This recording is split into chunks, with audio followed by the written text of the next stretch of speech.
Media is an expert on Afghanistan. They all speak different conversations than the ones you're hearing now. That's for sure. Yes, Ned you Ryan, would. I appreciate your coming on. Yes, you would. Thanks, Tucker. Thank you. So all of a sudden, everyone in the media is an expert on Afghanistan. They all speak Pashto and Dari. We have no idea what they're doing. Mark Steyn, though, actually has left the United States once or twice. And because he has, he's realized something remarkable about how our media operate. He'll tell us straight ahead. Plus, new book out is called The Long Slide. You can order a copy at tuckercarlson.com.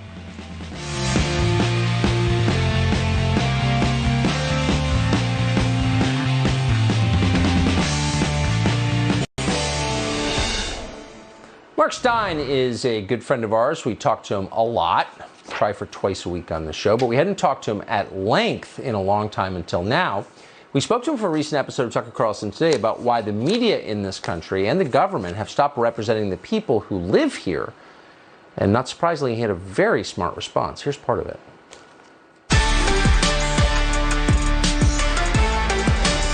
American national government doesn't work because the congressional districts are now so populous that they don't represent the people.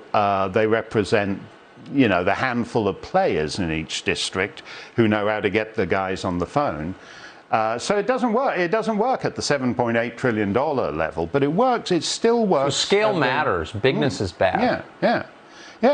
And I think that the minute you have big government doesn't just mean big government. It means that it's no longer, at a certain point, it can no longer be representative of the people. So if you have, 300 and something million under the congressional system, and I say this with respect to India, which is the world's largest democracy, and where right now I would adjudge that federalism in India works better than federalism in the United States.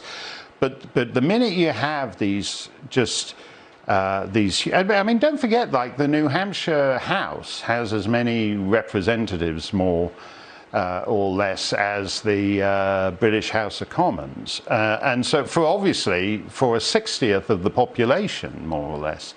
And that's, so a representative there,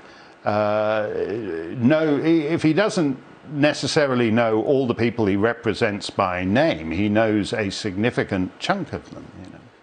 So you've lived all over the world. I think you still may. I'm not going to ask you, but in the 5 years you've been doing our show, there's always a 2 or 3 month period where you just disappear. I've never asked you where you go. We just get a call saying Mark Steyn's not available for the next couple of months. Where is he? I'm not going to say. So I'm not going to ask you now. Yeah.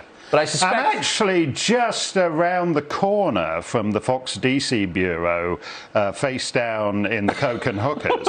But I try to make sound as if, but I try to make it sound as if it's a little bit more exotic. I suspect you're in foreign countries. That's what I have heard. I've never, again, because I'm indirect too, just like you, I've never asked. I'm not going to ask now. Yeah.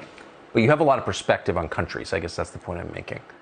What are the things that America should watch out for going forward? What are the real threats, do you think? Well, just to say why that is, I think at a certain point you have to go and see places for yourself. I absolutely agree with that. And I think that's particularly true if you're in the media. I mean, you know that a lot of what the media do is phony. So 9/11 happens, and within 10 days, every commentator is an expert in the fierce Pushtun, goatherd, and all the rest.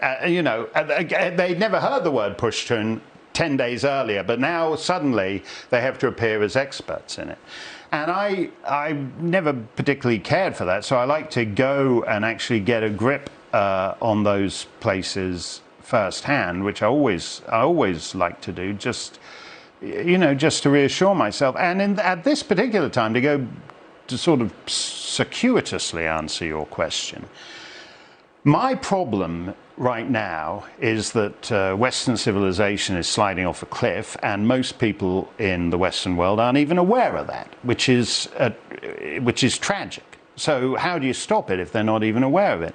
And one thing I've noticed, and you travel to these places, that actually the Western world right now gets more west the further east you go. That is so true. You know, at some point, American conservatism has, which is desperately stale and tired at the official level, at the think tank level, and at the, you know, conservative magazine level, if you can still find one, has to actually confront that head on as to why they're having absolutely no, you know, it's interesting to me, all the three phenomena of the pushback, the Tea Party in whatever it was, 2009, and then Trump in 2015, and now the people showing up at school boards and being mad over critical race theory. All these three phenomena had nothing to do with